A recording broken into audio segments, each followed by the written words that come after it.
Om Swastiastu. Jadi hari ini saya dari Sanggar Seni Kebuywo akan menampilkan 3 jenis tarian yang kita akan gunakan atau pergelarkan pada sore hari ini. Sebelum kami melakukan pergelaran, perkenalkan dulu, nama saya Inyoman Mariana, SSN, MSN. Saya selaku ketua dari Sanggar Seni Kebuywo. Nah, sebelum masuk ke topik bahasan pada sore hari ini tentang tarian barong, nah saya ingin sedikit mengenalkan tentang Sanggar Seni Kebuywo. Jadi Sanggar Seni Kebuywo adalah sebuah komunitas yang kami dan saya gagas dengan teman-teman itu untuk tujuan adalah menggali, melestarikan dan mengembangkan kesenian Bali khususnya maupun kesenian yang ada di Nusantara. Nah, sanggar ini kenapa memakai nama Kebuywo? Nah, seperti yang kita ketahui bahwa Kebuywo adalah salah satu patih atau Raja Bali yang sangat perkasa. Beliau mempunyai dedikasi terhadap pengembangan, loyalitas dan kemajuan, tentunya juga terhadap aspek kesenian. Nah, beliau juga adalah seorang undagi, ya. Selain itu juga beliau konon adalah salah satu pemahat candi yang ada di Tampak Siring. Nah, dari seorang tokoh Kebuywo itu menginspirasi saya untuk mengambil nama sanggar, yaitu Sanggar Seni Kebuywo.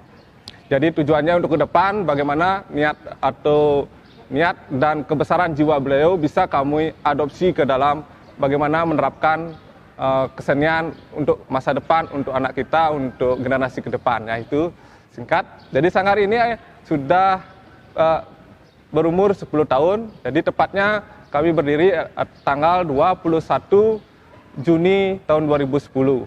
Nah, saat ini kami juga sudah memiliki beberapa jenis gamelan, tarian, dan kostum-kostum karnaval. Nah, sekarang untuk singkatnya, di samping saya sudah ada salah satu tim pengajar di Sanggar Seni Kebuywo, yaitu Pak, silakan diperkenalkan. Swastiastu, perkenalkan, Ditjang di sini selaku salah satu tim dari Sanggar Seni Kebuywo. Di sini yang perkenalkan nama Ditjang Putu Anggradana Suke SSN sebagai salah satu pengajar di Sanggar Seni Kebuywo. Oke, terima kasih.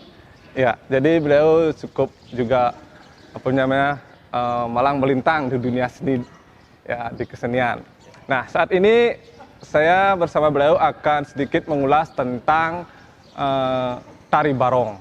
Ya, oke Pak Putu. Pertama saya ingin tanyakan tentang sejarah dari tari barong itu seperti apa Pak Putu? Silakan. Mungkin untuk sejarah tari barong sedikit Pak Ma, bisa kita uraikan satu persatu. Ya, karena ada ada beberapa catatan untuk sejarah tari barong itu sendiri, tergantung dari mana kita mengambil. Tapi sebelum saya menjelaskan satu persatu sejarah dari tari barong yang saya ketahui, mungkin kita bisa mengulas apa itu barong dan berasal dari mana kata barong itu, ya baik. Yang saya ketahui dari sesepuh-sesepuh barong dan penglingsir sastra yang ada di Bandung, yang saya ketahui dari Pak Man Wijawidastra, salah satu Pak Man Mul yang berada di Bokase, sebagai sesepuh barong yang berada di Bandung, bahkan di Bali. Untuk barong yang sering kita dengar dari tahun ke tahun, kata barong sebenarnya berasal dari kata barhuang. Barhuang. Nah, di mana kita mengenal kata barhuang itu bisa kita artikan secara global. Barhuang itu bisa berarti beruang. Di mana beruang itu merupakan raja. Ya, selain singa atau sangmong di Bali, ya. Nah, raja yang dimaksudkan dari alas itu sendiri. Dari sanalah keluar kata barong itu sendiri. Sementara untuk sejarah yang saya tahu untuk barong itu sendiri ada dua, ya, dua versi sejarahnya. Ya. Ada persilangan kebudayaan atau akulturasi kebudayaan. Yang kedua dari kiblatnya jauh dari pulau seberang, yaitu Pulau Jawa. Pulau Jawa. Ya. Yang pertama ya kita ambil saja dari alkulturasi budaya terlebih dahulu. Yang saya tahui, barong itu lahirnya konon dari akulturasi budaya Cina dengan Bali. Bali tentunya ya, kita sudah tahu, kemungkinan itu sebagian besar sudah tahu mungkin ceritanya tentang Sri Jaya Pangus, Raja Bali yang terdahulu bersama dengan Kang Chingwi. Nah, dari sana itu banyak cerita bahwa lahirnya barong itu merupakan akulturasi budaya Cina dengan Bali, di mana adanya barongsai dengan barong Bali. Oh iya. Ya, sebelum itu di dalam cerita tidak ada disebutkan barong, karena datangnya barong dari Cina dan menyesuaikan menyesuaikan sesuai tempat, keadaan serta budaya dan cerita yang ada di Bali. Itu yang pertama. Dan untuk yang kedua, yang saya ketahui, untuk barong sendiri datang dari Jawa, yang terutama saat Prabu Airlangga. Prabu Airlangga datang ke Bali bersama dengan barong. Tapi barong yang kita maksud di sana adalah bukan barong seperti yang sekarang. Nah, barong yang saat itu dibawa oleh Prabu Airlangga dalam menyelamatkan dirinya. Nah, sebagai saat diserang. Itu merupakan adalah campuran dari reog Ponorogo itu sendiri. Oh iya. Ponorogo itu sendiri. Jadi aspek secara fisik memang memiliki kemiripan. Ya, kemiripan. Jika barong Bali memakai bulu brasok, ada juga yang memakai bulu merak, dan terkadang ada memang memakai bulu merak di titik-titik tertentu. Sementara reog Ponorogo memang memakai bulu merak pada kacingan, atau istilahnya kacingan rambut. Hiasan rambut atau gegelungan kalau di Bali ya. Kalau di Bali kan gegelungannya itu moprado, istilahnya ukiran, dipakai ornamen yang menghiasi kepala daripada barong itu sendiri. Dari sanalah lahirnya barong untuk sejarah yang kedua. Tapi disesuaikan, untuk kacingan atau rambut dari reog Ponorogo itu dihilangkan. Hanya kepala saja yang digunakan saat di Bali.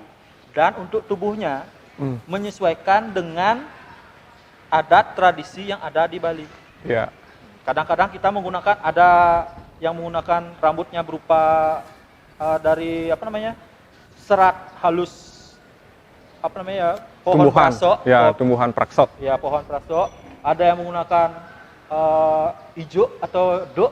Ada yang menggunakan bulu ayam, bulu gua ada. Iya. Bulu bangau ada juga, merak bahkan ada juga. Dan yang paling sering kita lihat adalah bulu kuda atau rambut ekor kuda. Ya, itu yang paling sering kita lihat di kalangan penari-penari barong itu sendiri. Ya, mungkin itu untuk sejarah dari barongnya. Dan mungkin untuk barong itu sendiri termasuk dia ke dalam 3 kategori memang. Satu ke dalam tari wali. Ya, dilihat dari fungsinya. Dilihat dari fungsi. Ya, kita lihat dari fungsi. Satu ke dalam tari wali, kedua dalam tari bebali, ketiga dalam tari bali-balihan. Ya, tergantung sekarang konteksnya ya. Tergantung ya, ritual yang berlangsung. Ya, benar sekali. Karena apa? Dalam istilahnya ada istiadat di Bali itu. Setiap desa di Bali pasti mempunyai pura kayangan 3. Ya, desa pusah dalam. Desa pusah dalam. Ataupun mungkin pura panti mungkin, atau pura kawitan atau pura yang. Kita kan tidak tahu ya, banyak ada pura di Bali. Dan hampir di setiap pulau, maaf kalau bukan pulau, desa di Bali, wah ada yang menghampiri. Ya, desa yang ada di Bali memiliki sesunan atau istilahnya barong serta rangda yang disakralkan. Maka daripada itu, hampir setiap masyarakat atau lapisan serta elemen masyarakat itu mengetahui apa itu barong, sesuai di mana beliau dilinggihkan atau ditempatkan. Dan istilah Balinya, siapa yang berstana di badan beliau. Seperti itu mungkin kurang lebih.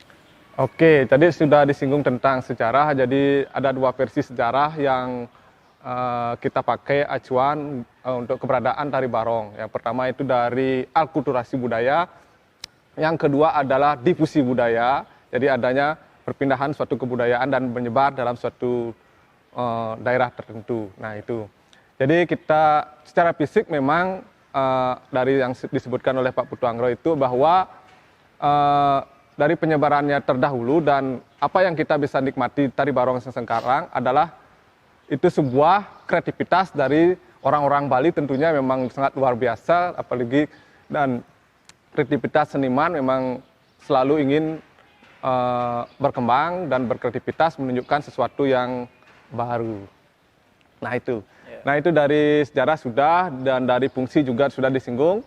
Nah sekarang kita masuk ke bentuk pertunjukan tari barong. Nah Pak Tu silakan, bagaimana kira-kira bentuk pertunjukan tari barong? Untuk bentuk pertunjukan tari barong itu sendiri sudah mengalami perkembangan yang sangat signifikan ya. Yeah. Dari pertama adanya tari barong itu sendiri, sejak kapan tari barong itu dipentaskan untuk balih-balihan atau dikomersialkan dari tari wali beralih fungsi menjadi tari balih-balihan atau dikomersialkan ya. Itu memiliki ragam yang sangat banyak sekali. Karena apa? Dalam tari sakral biasanya istilahnya tari wali untuk barong itu sendiri dari zaman ke zaman mengalami perkembangan. Dari rekaman yang pernah saya tonton pada tahun 1939, rekaman 1939. Berarti tahun 1939 itu sudah ada ya? Sudah ada. Sudah tari barong ya?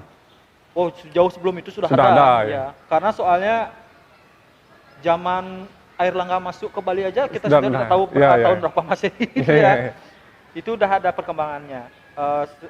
Dari rekaman 1932 dan 1939 itu, saya menonton tari barong itu hanya sekedar ngelembar atau istilahnya mangdo ide medal solah.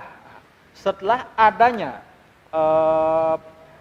alih fungsi dari tari wali ke tari balih-balihan atau dikomersialkan. Kalau tidak salah itu pada tahun 1030-an ya, 1930-an, entah 37, 38, 39, lupa saya. Waktu itu atas titah dari Raja Klungkung, Ide Dewi Sakti Agung kalau tidak salah, atau Agung Sakti ya, saya lupa nama beliau. Saat itu dialihfungsikan atau digubahnya tari barong. Tapi yang pertama tari barong yang pertama dialihfungsikan itu bukanlah tari barong yang pada kita ketahui saat ini, melainkan tari barong barong yang melakoni cerita Ramayana. Wayang Wong maksudnya. Ya, wayang wong, tari barong wayang wong. Katakan sering dikatakan barong juga, tapi menggunakan lakon barong juga. Ya, dari sanalah beralih fungsi dari tari wali menjadi tari balih-balihan. Selain itu, untuk tari balih-balihan untuk mempercantik tari balih-balihan itu sendiri, mulainya ada penggubahan atau istilahnya perombakan dari istilahnya biasanya pepeson, pelayon, pekat atau omang, adanya kembali istilahnya style dari setiap daerah kan punya style masing-masing ya. Ada style Singapadu, ada style Bongkase, Bangli juga ada punya style, masing-masing daerah hampir punya style ya. Tapi yang pada umumnya untuk pembagian dari tari barong itu sendiri, ada biasanya pada pertama atau saat keluar barong itu sendiri pepeson, atau bapang. Ya, saat pepeson itu kita biasanya di sini di Bali menggunakan banyak macam gamelan, bukan gamelan ya. Iringan. Jenis iringan. Jenis iringannya. Ada yang menggunakan iringan berupa gending jauh, petopengan, dan juga baris. Ya, itu yang umum tiga pada umumnya. Dan untuk setelah pepeson, biasanya langsung ke condong. Ya. Tergantung kebutuhan. Ada yang menggunakan condong langsung, ada yang ke guak maco. Ya, tergantung kebutuhan daripada si penari itu atau iringan. Nah, setelah condong atau guak maco, barulah ke pelayon. Atau kadang-kadang langsung ke ngintip jangkrik. Pelayonnya dihilangkan. Tergantung mood dan tergantung juga kreativitas sang senimannya. Ya. Tapi pada umumnya biasanya kalau lengkap kita mengambil pepeson atau papan, setelah itu gua maco, condong. Setelah condong gua maco, setelah gua maco pelayon. Nah, setelah pelayon ngintip jangkrik. Nah, yang namanya ngintip jangkrik itu permainan seruling. Ya, suling dengan kendang. Suling dengan kendang. Ya, permainan suling dengan kendang yang pada umumnya kita kenal atau lebih kita sering didengar pada permainan instrumen untuk jawab manis juga. Manis. Ya, nah, itu setelah itu baru omang atau kendang jedung terakhir untuk pekatnya. Ya, mungkin itu pembabakannya. Ya, jadi kalau secara struktur tadi sudah disinggung, baik itu struktur secara umum. Nah, sekarang kalau nanti kita tampilkan itu struktur yang kita pakai seperti apa? Mungkin untuk kita tampilkan nanti strukturnya yang dipakai adalah satu pepeson, kedua condong, habis itu guak maco, setelah guak maco ngintip jangkrik. Kita tidak akan isikan pelayon. Nah, ya untuk menghemat waktu juga setelah ngintip jangkrik baru kita akan langsung ke omang. Ya. Seperti itu mungkin kurang lebih Pak. Oke, terima kasih. Jadi sebelum kita menunjukkan tari barong, kita akan praktekkan dulu bagaimana dasar-dasar bermain atau menarikan barong. Ya. Oke, Batu? Mari. Ayo, tetap. Silakan. Yuk, lanjut.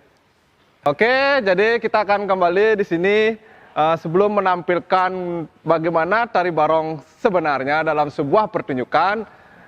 Tadi lupa disinggung tentang bentuk secara fisik dari pembagian bentuk secara fisik dari barong itu sendiri. Ya, sebelum ke teknik, coba Pak Tuh jelaskan. Mungkin untuk bentuk barong itu sendiri ada banyak bentuk barong ya. Ada yang berupa yang paling formal kita kenal adalah barongket. Barongket, ya. Barongket. Yang kedua barong macan, barong singa, ada juga barong lembu, barong naga dan bahkan ada juga yang berkepala gini, istilahnya campuran.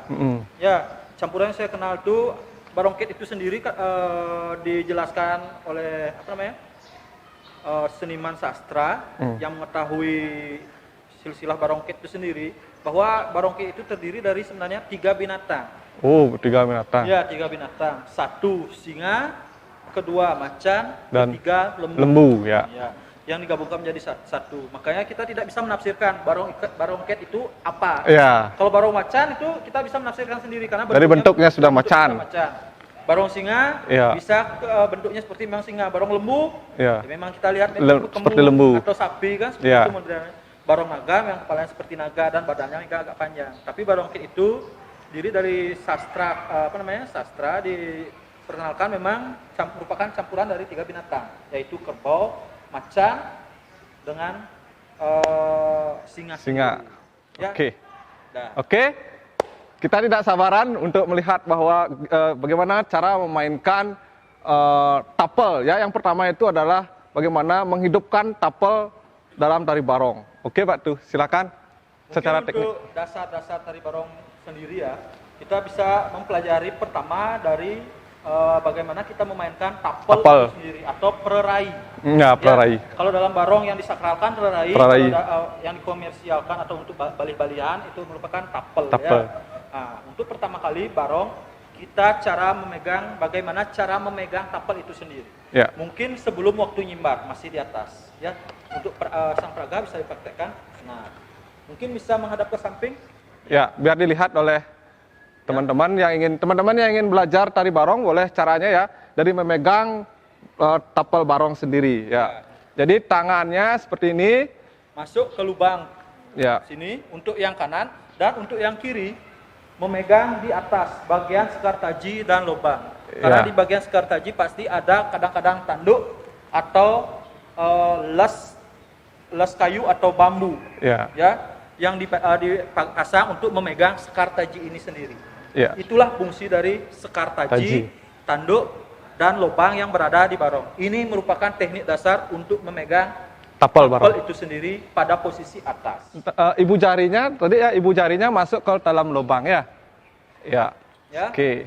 Nah, dan kedua bagaimana cara kita untuk istilahnya nyeledet dalam posisi di atas. Ya, contoh nyeledet pertama, seledet mungkin dari agam kiri. Ya, agam kiri kaki kanan hanya. Nah, sudah untuk seledetnya pasti tentu ke kiri. Ya, coba seledet. Ya. Set, nah, sesuai baba. Set, nah, satu, tak, tak. Nah, itu merupakan seledet. Ya, di mana seledet itu merupakan ketelatenan kita sebab semana sering kita melatih pergelangan tangan. Ya, karena pergelangan tanganlah yang paling utama dalam Memegang peranan memegang tapal itu sendiri. Ya. Sudah, dan sekarang kebalikannya, seledet kiri. Lanjut ya dari kaki, coba lihat. Seledet kiri, seledet kanan ya. Seledet kanan, agam kanan. Yuk, tak, nah, seledet, tak, ya. Nah, sekarang itu posisi untuk yang di atas. Dan sekarang untuk nyeliar. Nah, nyeliar itu merupakan kehalusan bagaimana kita memperagakan nyeliar di kepala, ditransformasikan ke dalam sebuah tapel. Supaya tapel yang merupakan benda mati ini terlihat hidup. Ya, coba nyeliar, pegang kanan. 1, 2, 3. Set, nyeliar. Nah, stop. Nah, di sini kita bisa lihat kembali ke semula. Nah, dari peralihan kepala ditransformasikan ke tangan. Ya, saat kepala nyeliar, kalau kaki diam, itu pasti akan kelihatan mati. Karena apa? Yang menarik itu bukan hanya tangan dengan kepala, namun semua badan anggota tubuh serta badan barong yang nanti ditarikkan. Maka daripada itu, kita harus mulai merasakan ke bawah. Ya, coba kita ulang lagi sekali. Nyeliar kanan. 1, 2, 3. Ses. Hop. Tak. Nah, itu langsung gerakan kembalinya. Ya, itu untuk yang pertama, untuk nyeliar yang agam kanan. Sekarang nyeliar yang agam kiri. Tak. Sama seperti tadi, cuma dibalikkan saja. Ya, dari tadi misalnya kita nyeliar ke kanan, sekarang nyeliarnya ke kiri. Kalau bisa, untuk menghayati, kepala kita ikut. Guna apa? Menghayati dari gerakan tapel itu sendiri, selain bisa merasakan pergelangan kita sendiri. Ya, mari 1, 2, 3. Tes. Hop. Nah, ulangi sekali untuk perjelas. Mungkin volume geraknya bisa diperbesar karena kita rekaman. Yuk, 1, 2, 3. Tes. Hop, tak. Nah, itu merupakan nyeliar. Dan sekarang teknik nyimbar. Ya. Tadi sudah dari teknik nyeliar nih. Yang kedua sekarang nyimbar. Sekarang, oh maaf, ada satu lagi kurang. Nyegut. Ya, nyegut pada tapel. Ya. Nah, saat sekarang nyegut pada tapel posisinya sama dengan kepala kita. Kalau kepala kita biasanya nyegut dalam tarian tak, set, tapel pun seperti itu. Bedanya, kepala kita dipegang oleh leher, tapel dipegang oleh tangan kita sendiri. Makanya daripada itu saya mengatakan tadi, pergelangan tangan merupakan kunci utama. Makanya daripada itu, jika pertama kali menarikan barong, langsung mengambil barong dan menari lama, kemungkinan besoknya akan keselio tangannya. Ya, maka daripada itu diperlukan latihan. Ya, untuk cigot mungkin bisa dipraktekkan. Set. Ya. Tak. Ya. Sama seperti kepala, nyegut itu juga dipatahkan geraknya. Tak, set, nah, tak, set. Bedanya ini merupakan tapel. Ya, itu merupakan teknik-teknik dasar di mana permainan tapel yang berada di level atas. Sekarang ke level tengah, yaitu nyimbar. Nah, dan untuk nyimbar sendiri bisa kita lihat posisi tangan seperti ini. Nah, posisi tangan kanan memegang tuas yang berada di bawah. Sudah seperti ini. Untuk lubang kita tidak pegang untuk tangan kanan. Sementara untuk tangan kiri memegang tuas dan lubang itu sendiri.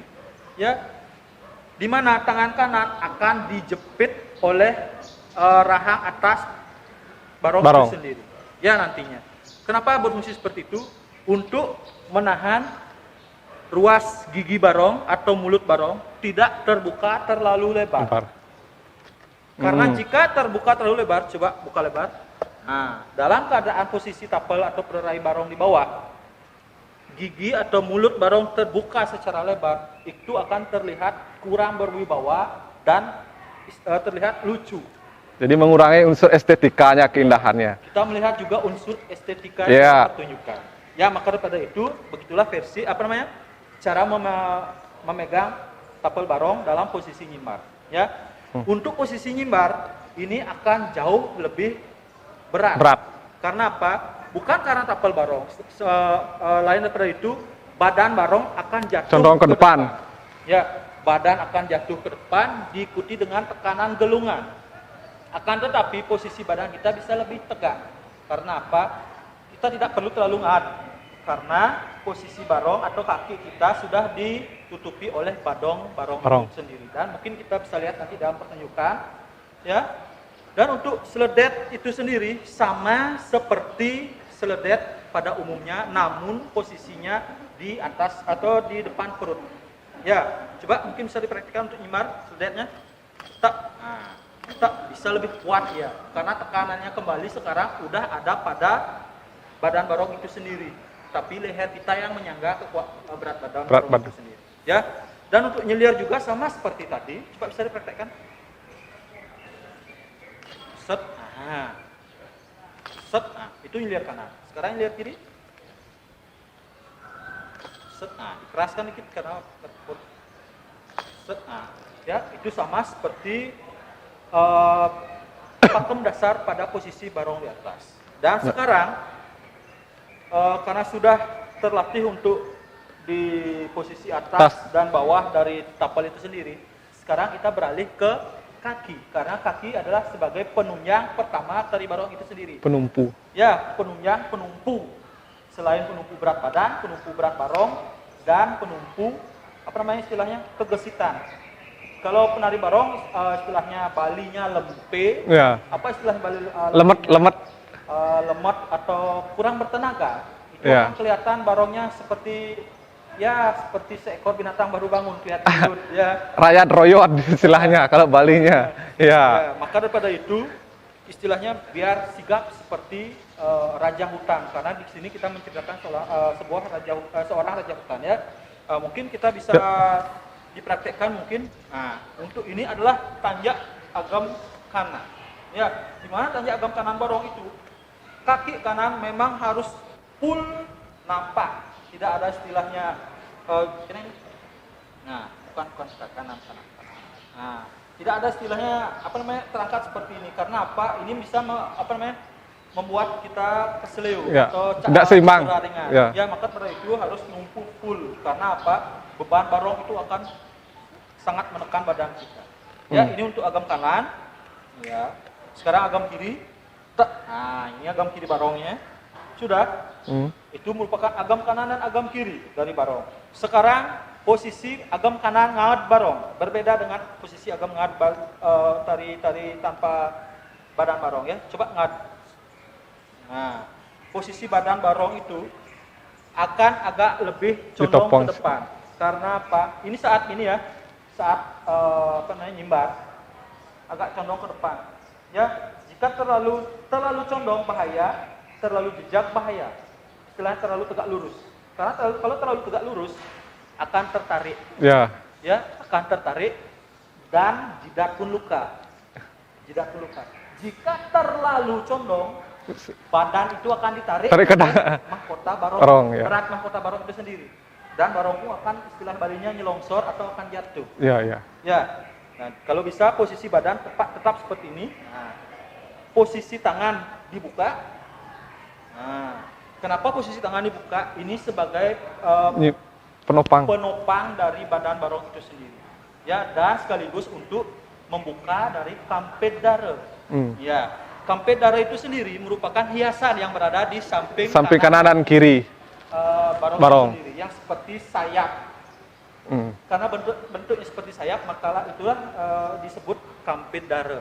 Ya, dan kampet dara itu ada dua, di depan dan di belakang. Ya. Nah, seperti ini untuk agam kanan. Ngad sedikit. Nah, ini untuk nyimbar. Jangan terlalu ngad nanti. Karena apa? Nanti barong bisa tersapu di tanah. Ya. Dan ini untuk agam kanan, sekarang untuk agam kiri. Hampir sama. Nah, ini merupakan dasar-dasar, ya. Sudah agam kanan, agam kiri ngad. Sekarang kita malpal. Malpal barong itu sendiri berbeda, ya. Berbeda dengan tari pada umumnya, apalagi tari baris. Tapi tari baris merupakan dasar yang kuat untuk tari barong. Ya. Cuma berbeda dengan malpalnya. Ya, coba kita perhatikan malpal tari barong sekarang. teng teng teng teng. Dua, dapat maju, satu, dua, dapat maju, satu, dua, dapat maju, pan, stop. Ya. Tari Malpal, tari barong itu sendiri agak melompat-lompat. Karena apa? Itu untuk mempermainkan rambut dari barong itu sendiri. Jika full seperti baris, seperti ini misalnya, kita akan ditekan oleh berat barong itu sendiri. Ya, itu perbedaan ya. Ya. Jadi harus diketahui ya. Jadi perbedaan antara Kalau gerak istilah baris. Balinya, dayong ranang dayuh. Oh. Nah, ya, dayong ranang dayuh istilah kita bagaimana kita mempermainkan berat barong itu yang sedemikian beratnya bisa kita tetap membawakan. Ya, terasa ringan. Ya, terasa ringan atau istilahnya badan kita dapat bergerak Dengan lebih ya. dalam. Ya, itu untuk Malpal. Malpal. Sekarang nayok barong. Ya. Dua, tiga, empat, enam, tujuh, stop. Nah, dah. Untuk gerakan nayok sendiri, kepala daripada barong atau tapel mengikuti kaki. Ya, sesuai dengan hentakan kaki. Apa gunanya? Untuk mempertegas dari suasana tapel itu sendiri dan menghidupkan aura yang berada di tapel itu sendiri. Bagaimana caranya kita menghidupkan benda mati tersebut supaya terlihat hidup dan orang-orang terkagum-kagum melihatnya. Itu yang susahnya. Ya, mungkin itu untuk dasar-dasar pertama, dan yang untuk dasar yang kesekiannya mungkin kita bisa mempraktekkan upok lantang sedikit ya. Mungkin Pak Mang bisa diiringi mungkin.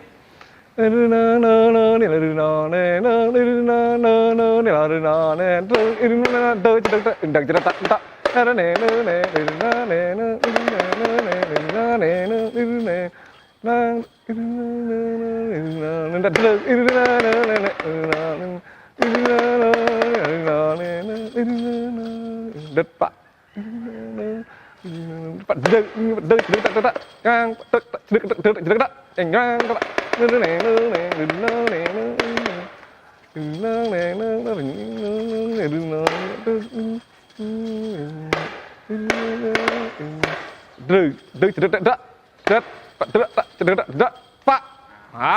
Untuk upok lantang dari barong itu sendiri ya. Mungkin untuk upok lantangnya mirip-mirip dengan baris sedikit ya. Memang karena apa yang saya bilang seperti tadi, baris merupakan dasar dari segala macam tari Bali untuk putra ya, termasuk juga barong. Sama hal seperti itu. Dalam baris setelah upok lantang 2 kali kanan dan kiri ada alih kajam. Begitu juga dengan barong. Ya, mungkin itu saja untuk dasar dulu sebelum untuk nari barong, karena nantinya pasti akan ada ulasan, berbagai macam ulasan untuk tari barong itu sendiri sebelum kita menyaksikan bagaimana tari barong itu sebenarnya. Oke. Nah, lagi satu tadi Batu. Mungkin lagi satu untuk cara ngeletaan ya. Ngetakan. Tadi kan tet ya, bagaimana cara tekniknya? Ya, coba. Terutama untuk nyimbar ya. Untuk nyimbar, mungkin untuk nyimbar sendiri ya, kita permainan ngeletak tapel tunggalan atau tapel itu sendiri seperti ini. Tangan itu jangan menggenggam seperti ini, langsung kita rilekskan seperti ini. Tak, biar bisa cepat. Bisa cepat. Tapi tangan kanan itu cuma memegang tuas dari rahang bawah. Sementara yang tangan kiri yang mengunci ruas, kita buka langsung. Nah, jadinya bisa cepat. Coba bisa dipercepat. Ya, mungkin itu saja. Oke. Jadi sekian tadi secara teknis sudah dipaparkan tentang bagaimana cara memainkan tari barong atau tapel itu sendiri. Ya. Lebih jauh kita akan langsung mempraktekkan pertunjukan tari barong bersama kami Sanggar Seni Keboiwo. Ya, terima kasih. Kita tutup dengan Pramo Santi. Om Santi Santi Santi Om.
tadi sudah disinggung tentang barong. Jadi barong itu adalah salah satu dari 9 tari Bali yang ditetapkan oleh UNESCO. Ya, ada salah satunya ada tari joget bumbung, rejang, topeng sidokarya, tari sangyang, dan salah satunya adalah tari barong itu sendiri.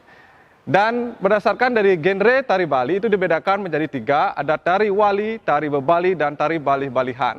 Nah, tadi sudah disinggung juga bahwa barong itu termasuk ke kategori yang mana, genre yang mana. Ya, bisa jadi tari wali itu berdasarkan dengan konteks di mana dia dipentaskan. Kalau dia tergolong tari wali, dia akan ada prosesi upacara yang mendukungnya. Ya, sebelum dipentaskan ada prosesi ritual yang berlangsung. Nah, itu yang membedakan. Terus bisa juga dia jadi balih-balihan, ya.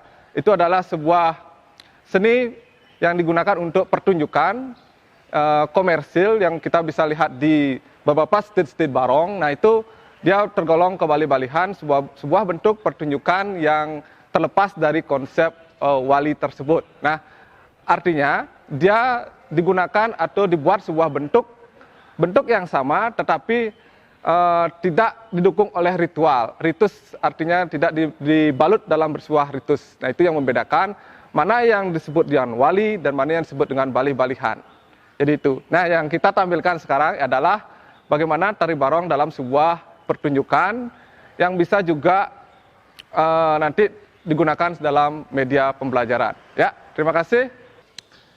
Oke, jadi yang kedua kami akan tampilkan tentang tari telek. Ya, jadi sebelum masuk ke pertunjukan tari telek, kita akan bahas sedikit tentang sejarah tari telek dan kategori tarian dari genre 3 tari Bali itu dia termasuk ke mana. Ya, di samping saya sudah ada Pak Putu Anggredana, dia salah satu dari alumni ISI Denpasar. Nanti dia akan mengulas tentang sejarah, fungsi dan bentuk dari struktur pertunjukan tari telek itu sendiri. Ya, silakan Pak Dul.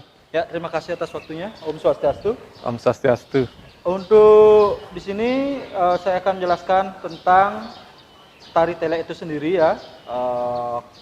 Mungkin saya akan menjelaskan tentang bukan sejarah ya, karena sejarah untuk tari telek itu sendiri kita tidak mengetahui kapan sejatinya tari telek itu pertama kali ditarikan muncul, tapi kemungkinan bersamaan dengan adanya tari barong itu sendiri. Karena apa? Terkait ya? Ya, terkait. Itu merupakan ada satu kesatuan unsur. Karena dalam sastra atau lontar barong suari, tari telek atau telek itu sendiri ada diceritakan. Di mana dalam lontar barong suari itu sendiri diceritakan atas kerinduannya Ida Bathara Siwa dengan yang Dewi Giri Putri atau istilahnya yang kita sering sebut dengan Dewi Uma atau saktinya Dewa Siwa itu sendiri yang sempat dipastu oleh Dewa Siwa itu sendiri ke Mercepada yang menjadi Dewi Durga. Dari kerinduan dari kerinduan Dewa Siwa tersebutlah diutuslah dewa-dewa di mana ada Dewa Wisnu, Dewa Iswara, Dewa Brahma dan Dewa Siwa sendiri turun ke Mercepada. Yang pertama adalah Dewa Wisnu. Untuk tari telek itu Dewa Wisnu diutus ke Mercepada ya. Kedua Dewa Iswara, kedua Dewa Brahma, ketiga Dewa Iswara. Ya, untuk yang pertama Dewa Wisnu diutus ke dalam Mercepada oleh Dewa Siwa mencari Dewi Uma yang dalam perubahan bentuk beliau yang menjadi Dewi Durga menjadi telek. Ya, menjadi telek. Yang kedua karena lamanya Dewa Wisnu tidak datang kembali ke surga loka, diutuslah Dewa Brahma. Dewa Brahma di sana beliau menjadi topeng bang. Ya, topeng bang. Topeng bang dalam lontar barong suari. Topeng bang merupakan 3 bentuk wujud. 2 jauh dan 1 penamprat yang kita kenal dalam telek itu sendiri. Dan yang terakhir adalah Dewa Iswara turun ke Mercepada dalam bentuk Banaspati yang kita kenal atau barong itu sendiri. Banaspati dalam ajaran Hindu kita di Bali ya, bukan Banaspati di luar, karena Banaspati dalam ajaran Hindu kita di Bali beda dengan di luar. Ya, nah, itu saat pertemuan beliau Dewa Iswara yang berupa barong dari pertunjukan telek tersebut untuk Dewi Durga, bertemulah Dewa Iswara dengan Rarung atau Rangdebang istilah Bali ya. Tergantung penyebutan atau di mana beliau dilinggihkan. Nah, karena istilahnya tidak mendapatkan jawaban yang pasti dari Rarung atas pertanyaan yang disampaikan oleh Dewa Iswara, maka daripada itu marahlah Dewa Iswara kepada Rarung, karena sebenarnya Rarung pas di sana melakukan semedi atau puasa bicara. Yeah. Untuk kehadapan ide Betari Durga yang tiada lain adalah Dewi Uma itu sendiri. Nah, karena kekalahan di sana si Rarung atas Barong, maka daripada itu turunlah Dewi Durga. Saat itulah Iswara kalah. Mengetahui hal tersebut, melapor Iswara. Nah, terjunlah Dewa Siwa dalam bentuk Rudra. Dalam bentuk Rudra, namun merangsuki Barong tersebut. Barulah ketemu, di sanalah pertemuannya. Dari sanalah lahir sejarah adanya tari telek tersebut sendiri. Oh, iya. Namun untuk adanya pertama kali tahun kapan adanya pertama kali tari telek itu sendiri, saya juga tidak tahu ya. Iya. Karena di sastra tidak ada dikatakan tahun berapa terciptanya, tahun berapa adanya. Namun sempat dituliskan di sana, sama seperti barong tersebut, dikomersialkannya pada tahun 1930-an oleh Ide Dewi Agung Sakti, Raja dari Puri Klungkung itu sendiri, untuk beralih fungsinya tari wali menjadi balih-balihan, ya. Seperti itu. Ya, tadi sudah juga disinggung dari aspek fungsinya, ya dari wali menjadi balih-balihan. Ya. Jadi itu kita singkat saja, kita lanjutkan ke struktur pertunjukan tari telek itu sendiri. Silakan. Untuk struktur tari telek sendiri memiliki 5 struktur ya, berbeda dengan tari-tari pada umumnya. Kalau tari-tari pada umumnya kita mengenal pepeson, pengawak, pengecer, sudah selesai. Namun karena dalam tari telek kita memiliki 2 karakter tarian yang berbeda, ada tari halus, di mana tari halus itu merupakan tari telek itu atau sandar yang sering kita dengar ya. Karena ada yang menyebutnya tari telek, ada tari sandar. Ya, itu merupakan tarian yang sama, cuma berbeda penyebutan saja. Dan yang kedua, ada tari jauh dan penamprat yang memiliki karakter keras di dalam tarian telek itu sendiri. Maka daripada itu, struktur atau pembagian dari tari telek itu sendiri memiliki 5 pembagian, yaitu 1, pepeson, pengawak, pengecet, pesiat, dan pekat. Ya. Untuk pepeson, pengawak, pengecet itu menceritakan telek itu sendiri, ya, telek itu sendiri. Dan untuk pesiat, di sana kita bisa melihat masuknya penari jauh dan penari penamprat. Setelah itu adanya pesiat sampai puncak ending, barulah pekat. Ya, mungkin itu saja mungkin untuk tari telek. Ya, tari telek. Ya, kita akan lanjutkan ke gerak-gerak tari telek dan pertunjukan tari telek. Oke, terima kasih.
Swastiastu. Perkenalkan, nama saya Diah Desi Sentana. Saya dari Sanggar Seni Kebo Iwo yang akan menjelaskan sedikit tentang tari joget bumbung. Seperti yang saudara pernah ketahui bahwa joget bumbung merupakan tari Bali yang saat ini menjadi salah satu warisan budaya tak benda dari UNESCO. Tarian ini pertama kali muncul di Bali Utara. Karena tarian ini merupakan tarian hiburan yang sangat gampang dan bisa ditarikan oleh siapa saja, menjadikan tarian joget bumbung ini menjadi tarian yang terkenal ke seluruh pelosok Bali dan sekarang bahkan sampai di mancanegara. Tetapi melihat perkembangan kita belakangan ini bahwa tari joget bumbung sedang disoroti karena ada beberapa gerakan yang lebih ke erotis, bukan sesuai dengan apa yang menjadi tarian joget bumbung yang sebenarnya. Saya akan jelaskan dari yang pertama, yaitu sejarah joget bumbung. Seperti yang saya jelaskan tadi bahwa joget bumbung merupakan tari yang berasal dari Bali Utara, kemudian penyebarannya ke seluruh pelosok Bali, itu kira-kira pada abad ke-20. Nah, dari segi pakaian yang digunakan, karena ini merupakan tari pergaulan yang ditarikan oleh masyarakat agraris pasca panen. Jadi ketika panen, mereka pada waktu senggang membuat tarian joget ini untuk bersenang-senang, tarian hiburan ini. Kemudian pakaian yang digunakan sangat sederhana. Jadi pakaian yang digunakan itu awalnya hanya baju kebaya, kemudian kamen dan selendang. Kemudian menggunakan gelungan. Nah, itu dari segi pakaian. Tapi perkembangan berikutnya, tarian joget bumbung menggunakan pakaian tari seperti menggunakan sabuk lilit, kamen prade, kemudian pending dan sebagainya. Itu perkembangan dari pakaian tari joget bumbung. Nah, dari segi teknik tari, joget bumbung itu seperti tari Bali lainnya, ada peson, ada penggawa, ada pengecet, dan ada pekat. Tapi yang membuat joget bumbung ini gampang untuk ditarikan adalah ketika pepeson, penggawa, pengecet, pekatnya itu tariannya bisa gerakannya bebas. Jadi bisa memilih agam kanan, agam kiri, ataupun bisa memilih tari lainnya yang sudah ada seperti Margapati dan sebagainya, cendrawasih di pepeson. Kemudian di penggawa itu mencari pengibing, ya, mengibing. Kemudian, nah, disinilah yang sering terjadi salah kaprah ketika mencari pengibing, otomatis akan ada pertemuan antara wanita dan laki-laki pada umumnya di sana. Tetapi yang membuat tidak baik adalah goyangan pinggulnya. Nah, saya akan peragakan dulu untuk lebih jelasnya. Saya akan peragakan dari pepeson. Pepeson jika mungkah lawang, jika menggunakan angsel, jadi dibukanya seperti ini, ya, membuka tirai seperti ini, ya. Nah, seperti itu. Itu jika menggunakan tirai. Tetapi jika dia tidak menggunakan tirai, dia akan langsung, penari joget bumbung akan langsung maju seperti ini, langsung di tengah kalangan, ya. Ya, gerakannya dia bebas, tapi tetap mungkah lawang. Nah, agam niki yang sering terjadi banyak polemik, yaitu goyangan. Nah, ini yang paling urgent untuk kita bahas, karena joget bumbung itu memiliki 3 fungsi. Yang pertama, fungsi etika, estetika, dan fungsi hiburan. Itu harus dipahami, karena yang menonton pertunjukan sebagai sebuah seni pertunjukan, yang menonton joget bumbung itu tidak hanya dari kalangan dewasa. Ada yang menonton anak-anak, ada yang menonton juga orang tua. Sangat tidak etis jika kita memunculkan gerakan yang erotis. Nah, itu dari segi etika, apalagi jika sekarang sudah menjadi warisan budaya tak benda yang ditetapkan oleh UNESCO. Jadi ketika kita bilang joget, itu pasti mewakili kebudayaan Bali. Nah, itu etika harus dijaga. Kemudian estetika, cara berpakaian. Fungsi estetika selanjutnya adalah keindahan penari itu sendiri, cara berpakaian, cara bermake up. Nah, yang tidak baik adalah ketika menggunakan pakaian, terutama kamen itu, banyak penari joget sekarang yang menggunakan kamen, belahannya, kamen jadi, tapi belahannya sampai di atas lutut. Itu dari segi etika dan estetika itu sudah tidak baik. Ya, karena mempermalukan diri sendiri jadinya sebagai seorang wanita Bali pada umumnya itu sangat tidak baik. Kemudian estetika berikutnya adalah gerakan ngegol.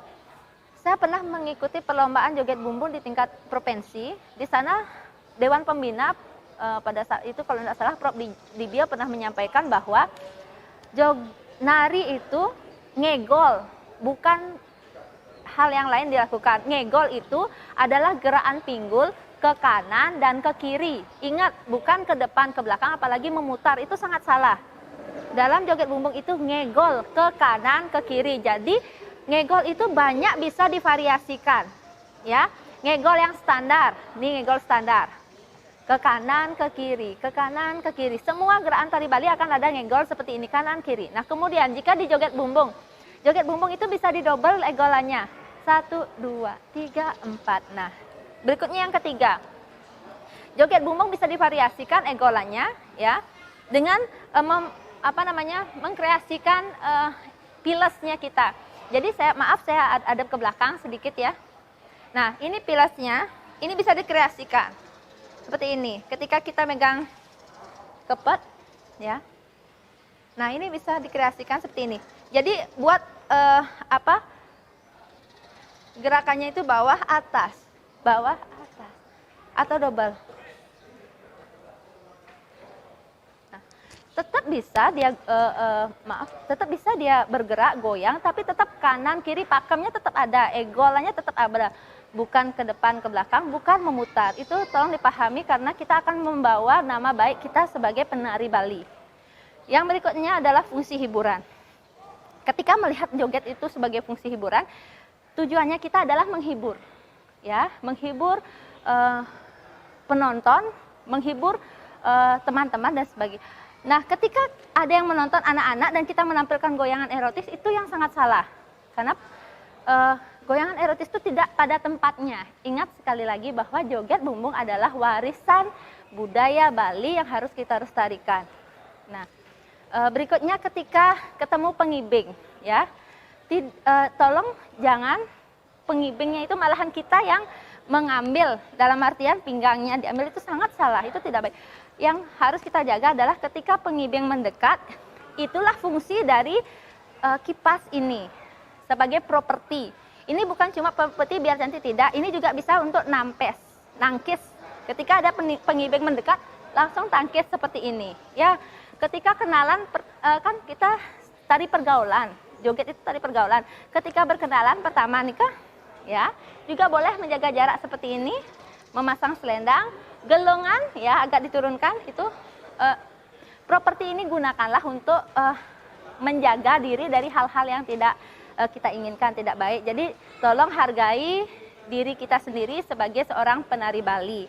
Nah, kami dari Sanggar Keboiwo sangat mendukung tari joget bumbung sebagai tari warisan budaya tak benda dari UNESCO dengan cara tetap mempertahankan pakemnya, tetap membuat joget bumbung itu menjadi hiburan yang tetap menjaga etika dan estetika tari Bali. Sekian penjelasan dari kami dari Sanggar Seni Keboiwo, dan sesaat lagi kita akan saksikan langsung tarian joget bumbung. Om Santi Santi Santi Om.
Thank you.